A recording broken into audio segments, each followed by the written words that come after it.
Have you ever wondered what happened to the mysterious creatures that were not allowed to board Noah's Ark?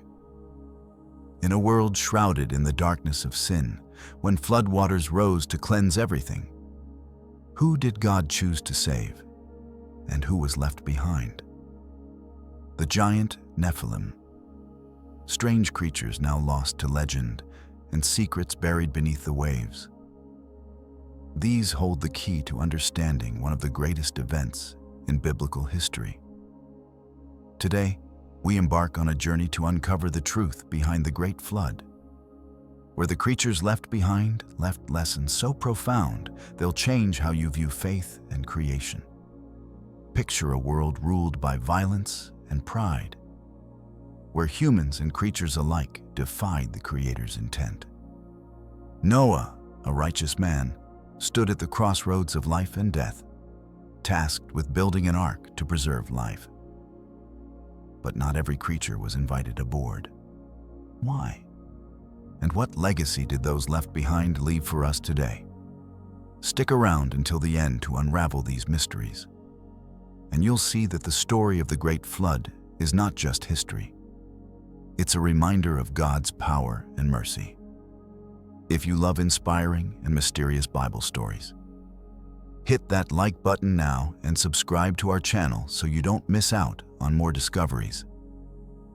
Get ready, because we're about to step into a lost world where the floodwaters tell a tale of judgment and renewal. Let's dive in. Before Noah's Ark became a symbol of salvation, the world of his time was a dark canvas where the light of righteousness had nearly been snuffed out. The Bible records in Genesis 6:5, "The Lord saw that the wickedness of man was great in the earth, and that every intention of the thoughts of his heart was only evil continually." This was not just a corrupt society. It was a world that had lost the very meaning of its creation. The land, once crafted by God with harmony and order, was now steeped in the shadow of sin. Human laughter mingled with cries of injustice, and every corner of the earth echoed with the arrogance that defied the Creator. Imagine a world where violence was the common language, where greed and lust dictated every action. Cities, if they existed, were likely fortresses of extravagance, but also havens of depravity. Fields once lush and green may now have been stained with the blood of endless conflicts. The Bible describes the earth as filled with violence. Genesis 6:11, a phrase that paints a picture of a lawless society where the strong preyed on the weak, and compassion was a rare luxury. This corruption wasn't limited to humanity. Some theologians suggest that human depravity dragged the natural order into chaos. Animals, created to live in harmony, may have grown more ferocious. Trees and soil, entrusted to human stewardship, may have suffered from relentless exploitation. All of this led to a pivotal moment. God, with a heart heavy with sorrow, declared, "I will blot out man whom I have created from the face of the land." Genesis 6:7. God's wrath was not a sudden outburst, but the righteous response of a Creator who could not tolerate the destruction of his original design. Yet, even in judgment, God left a glimmer of hope. Amid the darkness of this fallen world, one man stood out, a small flickering light in the storm.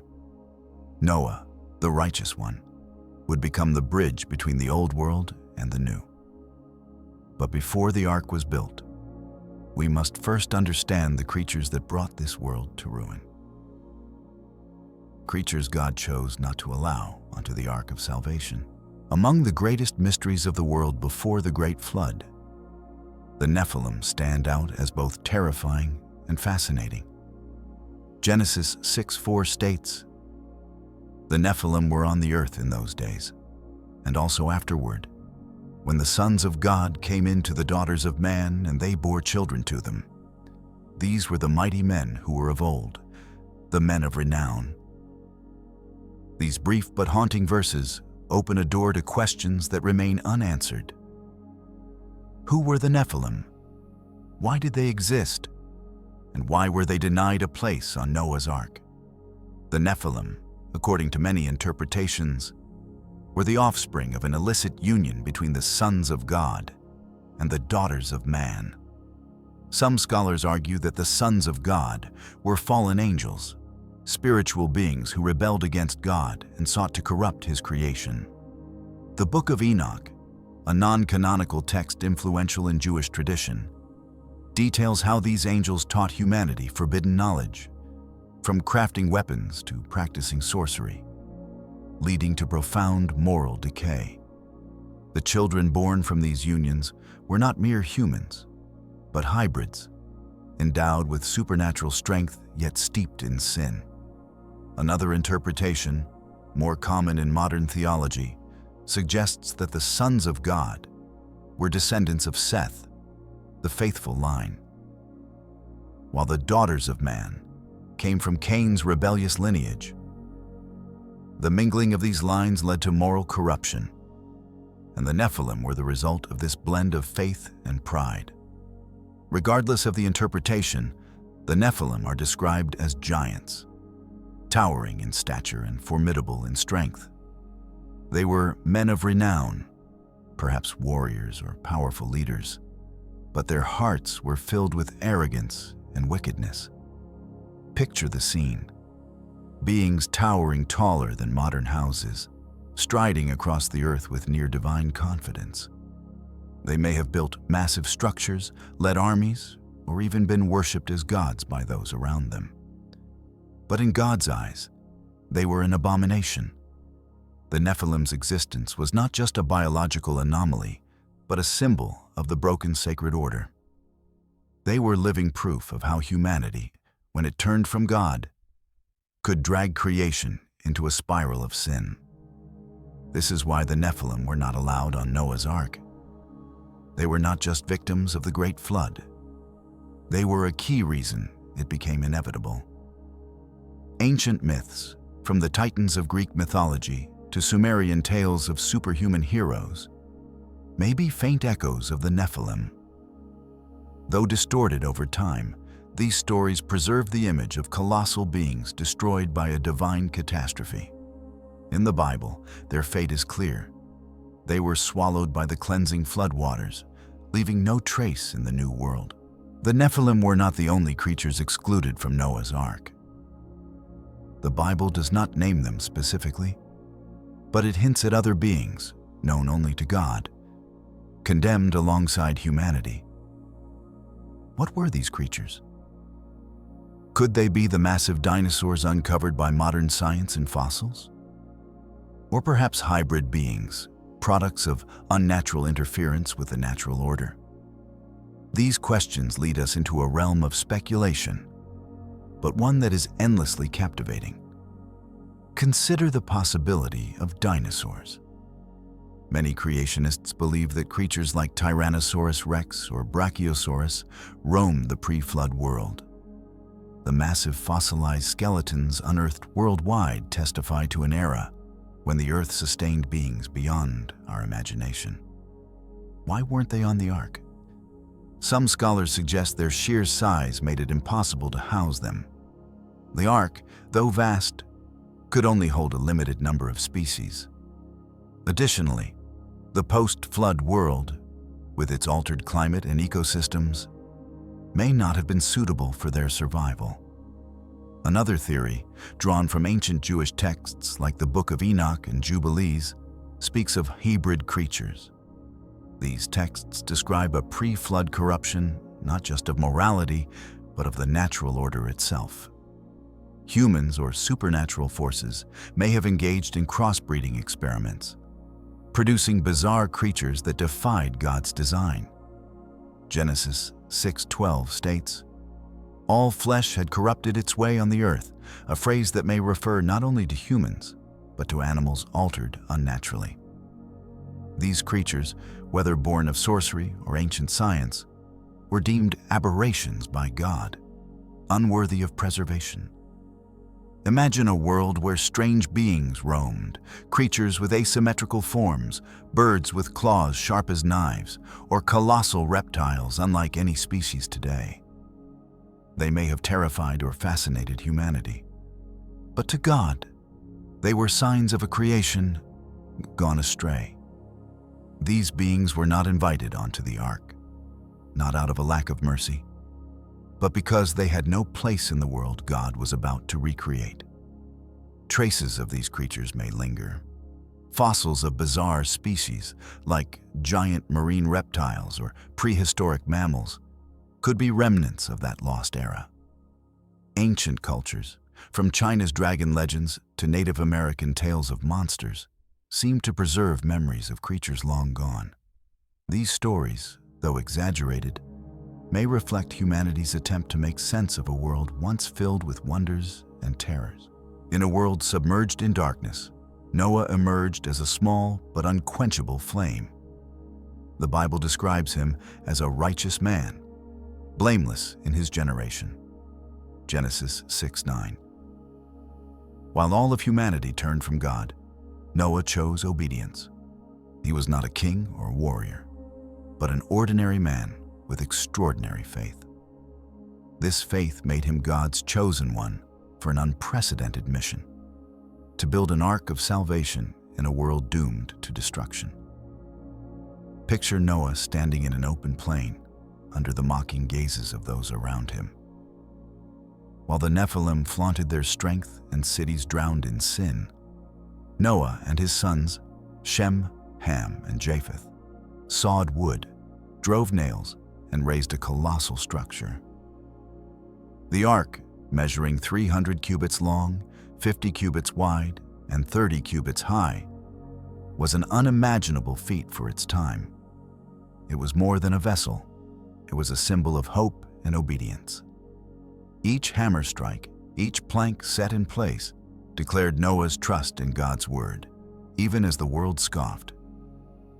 Noah didn't just build the ark, he preached. 2 Peter 2:5 calls him a herald of righteousness, implying he warned the world of the coming judgment. But no one listened. Neighbors, perhaps even distant family, ridiculed him as a fool. They pointed to clear skies and taunted, "Where's your flood? Where's your God?" Yet Noah stood firm. He knew the time of patience was running out, and God's wrath was near. Noah's mission was not just to save his family, but to preserve life according to God's will. He was tasked with selecting animals. Yet he understood that not every creature was invited aboard. The Nephilim, with their pride, and other mysterious beings, with their corrupted nature, would be left behind. Noah didn't question God's decisions. He knew his role was to obey, not to judge. Under scorching sun or chilling winds, he and his sons worked day after day, year after year, until the ark was ready to face the greatest storm in history. As the world drowned in the chaos of sin, Noah's ark rose as a beacon of hope amidst God's wrath. Following precise instructions from the Lord, Noah constructed a colossal structure unlike anything ever seen before. Genesis 6:14-16 records, "Make yourself an ark of gopher wood. Make rooms in the ark and cover it inside and out with pitch. The ark shall be 300 cubits long, 50 cubits wide, and 30 cubits high. Make a window for the ark and set a door in its side with 3 decks inside." These measurements are not mere technical details, but a testament to the meticulous nature of God's plan. A cubit, estimated at about 18 to 20 inches, means the ark was nearly 450 feet long, 75 feet wide, and 45 feet high, a feat far beyond the capabilities of its time. Imagine the scene. A towering wooden structure standing resolute in the open plain, like a solitary lighthouse before an impending storm. Gopher wood, possibly a durable timber like cedar, was carefully cut and joined by the hands of Noah and his sons, Shem, Ham, and Japheth. Pitch sealed every crevice. ensuring the ark could withstand the raging waters. The 3 decks inside, with compartments designed to house thousands of animals, from massive elephants to tiny mice, testified to meticulous preparation. The window on the roof was not just for ventilation, but a channel for light, a reminder that even in judgment, God left room for hope. The construction spanned decades, perhaps even a century, demanding extraordinary patience. Noah wasn't just building an ark, he was crafting a legacy of obedience. Each hammer strike rang out as a declaration of his trust in God's word, despite the mockery of the world around him. The ark was not only a vessel of salvation, but a bold challenge to human pride. While the Nephilim and others believed they could save themselves, Noah placed his faith in God's plan. God also gave specific instructions about the animals to be brought aboard. Genesis 7:2-3 states, "Take with you 7 pairs of every kind of clean animal, a male and its mate, and 1 pair of every kind of unclean animal, a male and its mate, and 7 pairs of the birds of the heavens, male and female, to keep their offspring alive on the earth." The distinction between clean and unclean was not merely practical, but carried profound theological weight. Clean animals, later used for sacrifices or food, were preserved in greater numbers, while unclean animals needed only 1 pair to sustain their kind. This shows that God's selection was not random, but part of a greater plan for the new world. Yet the question lingers: which creatures were left behind? And why were they not chosen? One of the most awe-inspiring moments in the story of the Great Flood is the sight of animals approaching the ark. Genesis 7:8-9 describes of clean animals, and of animals that are not clean, and of birds, and of everything that creeps on the ground. 2 and 2, male and female, went to Noah into the ark, as God had commanded Noah. There was no chaos, no roaring or fighting. Instead, an orderly procession unfolded, as if all creation responded to an unseen call from the Creator. From dense forests, lions emerged with majestic strides, yet refrained from attacking their prey. Timid antelopes walked side by side, unafraid. Eagles with powerful wings perched near delicate doves, as if peace had been restored for a fleeting moment. Snakes slithered through the grass, posing no threat to the small rodents scurrying behind. This scene evokes the harmony of the Garden of Eden, where all creatures lived in unity under human stewardship. For that brief moment, it was as if the world glimpsed the promised millennial kingdom, where the wolf shall dwell with the lamb, and the leopard shall lie down with the young goat.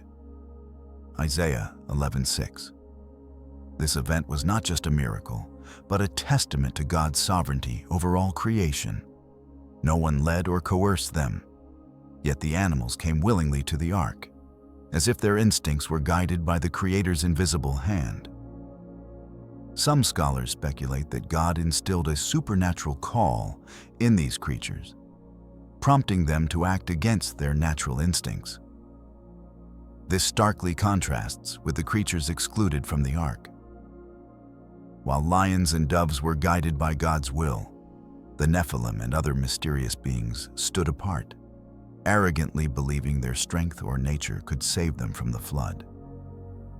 But their pride was futile. The creatures not chosen, from the towering Nephilim to the unnamed beings the Bible does not describe, did not join this procession.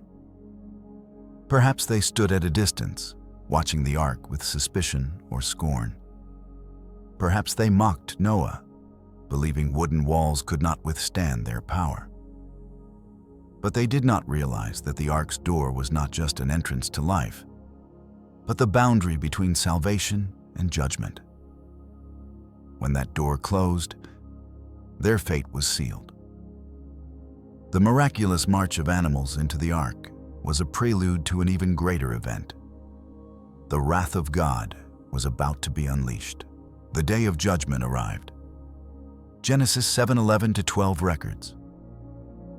In the 600th year of Noah's life, in the second month, on the 17th day of the month, on that day all the fountains of the great deep burst forth, and the windows of the heavens were opened. And rain fell upon the earth 40 days and 40 nights. This was no ordinary rain, but a cataclysmic event that forever altered the earth's face. The fountains of the great deep suggest massive geological upheavals. The earth split open, subterranean waters erupted like liquid volcanoes, and the seas surged onto the land. The windows of the heavens opened, unleashing torrents of rain like a curtain of destruction, offering no creature a chance to escape. Picture the scene. The first raindrops fell heavily, like stones from the sky. Then they became an unrelenting deluge, submerging fields, sweeping away villages, and flooding proud cities. Rivers overflowed, transforming into roaring monsters that devoured everything in their path. Low hills were swallowed first, then vast plains. Even the highest peaks, where humans and animals fled in panic, were eventually engulfed by the merciless waters. The Bible states, "The waters prevailed on the earth for 150 days." Genesis 7:24, an unimaginable span during which the world became a boundless ocean. Among the creatures facing this tragic fate, the Nephilim were likely the last to fall. With their towering stature and superhuman strength, they may have clung to the highest peaks, believing they could defy the waters. But nothing could escape God's judgment. The cleansing flood, like an invisible hand, swept them away, erasing all traces of their pride and sin.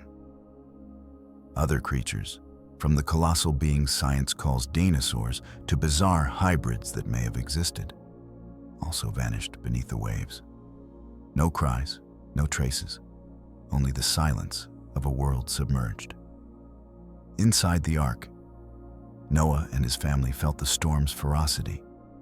Massive waves rocked the vessel, and the roar of the waters echoed through its wooden walls. But the ark, built to God's perfect design, held firm. Every plank, every sealed crevice, was a testament to the Creator's protection. While the world outside crumbled, the ark was an oasis of life, where Noah and his sons tended to the animals, trusting in God's promise. But what became of the creatures not chosen? Their fate remains a mystery, yet it serves as a lesson in God's power and righteousness. The great flood was not merely a massive rain, but a complete reshaping of creation. Genesis 7:23 declares, "Every living thing was blotted out from the face of the earth. Man and animals and creeping things and birds of the heavens. They were blotted out from the earth. Only Noah was left, and those who were with him in the ark." This verse carries a staggering weight. Not only humanity, but entire civilizations, knowledge, and unchosen creatures were erased. Cities, if they existed, now lie as ruins beneath the ocean's depths. Grand structures, human inventions, all vanished as if they never were. The creatures excluded from the ark, from the Nephilim to mysterious beings, faced not just death, but complete removal from God's plan. Some theologians argue this destruction was necessary to restore the order of creation. The Nephilim, with their hybrid nature, represented a violation of the boundary between human and divine. Other creatures, possibly colossal or engineered beings, were unfit for the new ecosystem God intended. The floodwaters, therefore, were not just judgment, but an act of purification, clearing away what had gone astray to pave the way for a new beginning. Traces of the old world may persist, but not in life, in stone. Creationists argue that fossils, from dinosaur bones to bizarre, unclassifiable creatures, are remnants of those left behind. Massive skeletons, like those of megalodon or mammoths, may be physical memories of a lost era. In ancient cultures, tales of dragons, sea monsters, or giants may stem from faint recollections of these beings, passed down through generations but distorted by time. For example, the Sumerian epic of Gilgamesh speaks of a great flood and mystical creatures, possibly echoing the events of the Great Flood. This destruction also carries a theological lesson. Nothing can stand against God's will. Noah's Ark, though small compared to the endless ocean, proved that obedience leads to salvation. While the old world sank into oblivion, the ark floated above the waves, carrying the seeds of a new world. But the story doesn't end with destruction. As the waters receded, what awaited Noah and the chosen creatures? After months adrift on an endless ocean, a spark of hope flickered for Noah and his family. Genesis 8:1 records, "God remembered Noah and all the beasts and all the livestock that were with him in the ark." These words are not merely a historical note, but a profound declaration of God's mercy. Though the old world had been wiped away, God did not abandon those he had chosen. A wind was sent, sweeping over the waters, carrying signs of renewal. The fountains of the deep were sealed, the windows of the heavens closed, and the water levels began to recede. From a boundless sea, the first mountain peaks emerged, like the fingers of Mother Earth reaching out from the flood waters. Genesis 8:5 states, "On the 17th day of the 7th month, the ark came to rest on the mountains of Ararat." Mount Ararat, a rugged range in what is now eastern Turkey, became the ark's anchor, a promise that dry land would soon appear. Yet Noah did not rush. He waited, trusting in God's timing. After 40 days, he opened the ark's roof window and released a raven. The raven flew back and forth, perhaps feeding on floating carcasses, but did not return, signaling the land was not yet ready. Next, Noah sent out a dove, a symbol of peace and hope. The first time, the bird returned, weary and unable to find a perch. After 7 days, Noah released it again. This time, the dove brought back a fresh olive leaf, a precious sign that vegetation was sprouting once more.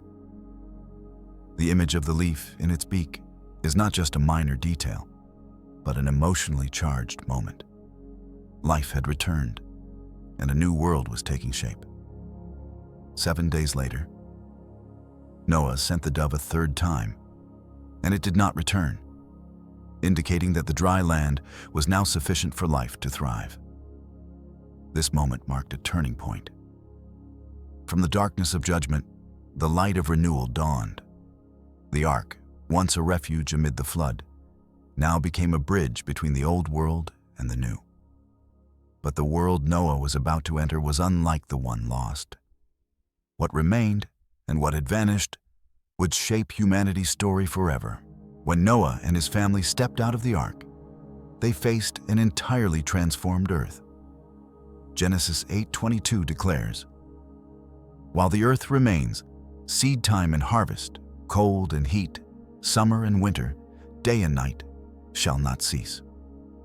This statement marks a significant shift. The earth now had distinct seasons, a new weather cycle that may not have existed before the flood.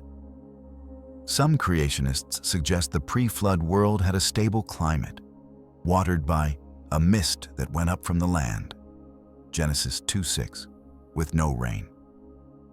The Great Flood, with its geological and atmospheric upheavals, reshaped the climate, bringing cold winters, scorching summers, and periodic rains. The changes went beyond climate.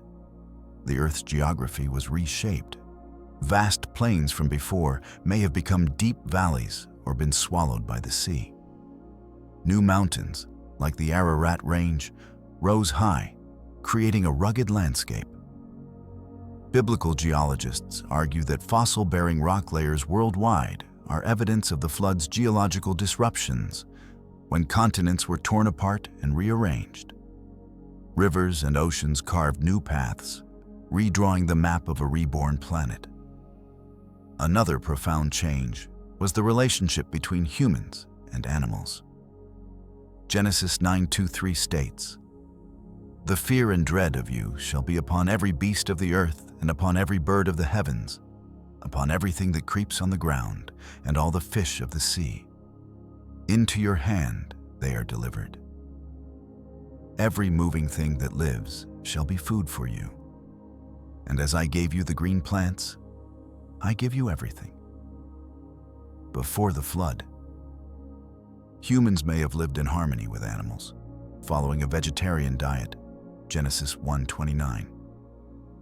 But now, a divide was established. Animals feared humans, and humans were permitted to eat meat, provided they did not consume blood, for the life is in the blood. Genesis 9:4. This shift was not just about survival, but carried theological significance. The animals' fear of humans signaled a fracture in creation, a lingering consequence of sin. Yet God's covenant with Noah, marked by the rainbow, was a promise of mercy. Genesis 9:13-15 records, "I have set my bow in the cloud, and it shall be a sign of the covenant between me and the earth. When I bring clouds over the earth, and the bow is seen in the clouds, I will remember my covenant." The rainbow, possibly a new phenomenon in the post-flood world due to atmospheric changes, became an eternal symbol of God's patience and grace. These changes not only affected Noah, but shaped how humanity would interact with the world. But in this new world, what legacy did the creatures left behind, the Nephilim and others, leave? Though the Nephilim and other mysterious creatures were erased by the Great Flood, their traces linger, not in life, but in human memory and remnants. These beings, once symbols of corruption, have become stories, mysteries, and lessons for future generations. One of the most evident legacies is the widespread legends of giants found in nearly every ancient culture. In Greek mythology, the Titans and Gigantes were colossal beings who battled the gods, ultimately defeated in cataclysmic wars. In Sumerian tradition, the Epic of Gilgamesh recounts superhuman beings and a great flood, possibly a dim memory of the Nephilim and the Great Flood. Native American tribes, like the Hopi, tell of giants who once roamed the earth before being destroyed by a disaster. These legends, though varied in detail, share a common theme. Powerful but arrogant beings were judged by a higher authority. Fossils are another legacy of the creatures not saved. Creationists argue that massive skeletons, from dinosaurs like Velociraptor to prehistoric mammals like mammoths, are relics of those left behind in the flood. These creatures, which may have dominated the pre-flood world, were unsuited for the new ecosystem, with its harsher climate and scarcer food. Some scholars even speculate that hybrid creatures, described in ancient texts like the Book of Enoch, may have left traces in peculiar fossils, such as species with intermediate traits that defy easy classification. These legacies are not only physical, but theological. The disappearance of the Nephilim and other creatures reminds us that God has the authority to decide what continues and what must end. They represent what happens when creation defies the Creator's intent. Pride leads to destruction. Yet in judgment, God also opens a door to renewal. The new world, though imperfect, offered humanity a fresh start, guided by lessons from the past. The legacy of these creatures also fuels modern curiosity. Archaeologists unearthing giant bones and storytellers recounting tales of monsters are all reaching for a lost world. But the Bible offers a unique perspective. These creatures are not just mysteries, but evidence of God's righteousness and mercy. They were left behind to make way for a new creation, and their story is a warning for us today. As the waters receded and dry land emerged, Noah received a command from God. Go out of the ark, you and your wife, and your sons and your sons' wives with you. Bring out with you every living thing that is with you of all flesh, that they may abound on the earth and be fruitful and multiply on the earth. Genesis 8:16-17. This was not just an order to disembark, but a mission to rebuild the world from the ashes of judgment. Noah, now the patriarch of all humanity, stepped out with a monumental responsibility: to be a steward of a new earth, carrying the lessons of the old world's destruction. Noah's first act was a symbol of gratitude and obedience. Genesis 8:20 records, Noah built an altar to the Lord and took some of every clean animal and every clean bird and offered burnt offerings on the altar. The aroma of the sacrifice rose, and God was pleased, declaring, I will never again curse the ground because of man, for the intention of man's heart is evil from his youth. Genesis 8:21. This promise laid the foundation for God's covenant with Noah, a covenant not only with humanity, but with all living creatures. Noah's mission was not merely survival, but the restoration of a society rooted in righteousness. He and his family, just 8 people, became the seed for all future nations. Genesis 9:19 states that, from these the whole earth was populated. Noah's 3 sons, Shem, Ham, and Japheth. From them sprang the peoples of Europe, Africa, and the Middle East, carrying memories of the great flood and its lessons. But this new humanity was not perfect.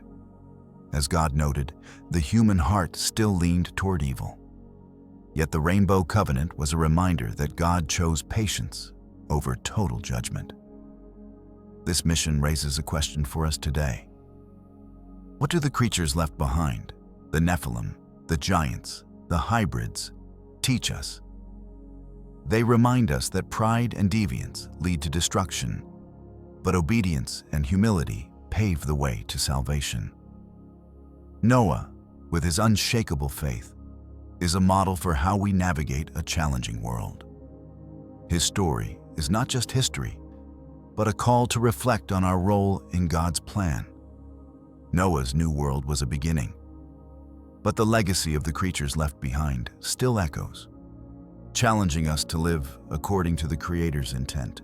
Take a moment to reflect. If you lived in Noah's time, where would you stand? Inside the ark of obedience or outside, among the creatures condemned by pride? The story of the great flood is not just a past event, but a call for today. It challenges us to look within, recognize what needs cleansing, and seek the path to salvation God has prepared. The creatures denied passage on the ark, from the Nephilim to those lost to time, remind us that God always has a greater plan, even when we don't fully understand it. Yet in every judgment, there is a promise of hope. Today, you can be part of that plan by living with faith and humility, as Noah did. Share this story with others. Hit like, share this video, and subscribe to our channel to explore more mysteries from the Bible. Drop your thoughts in the comments. What do you think about the creatures left behind? And what do they teach us about faith? We'll see you in the next video, where Bible stories continue to reveal life-changing truths. Until then, let the light of faith guide your way.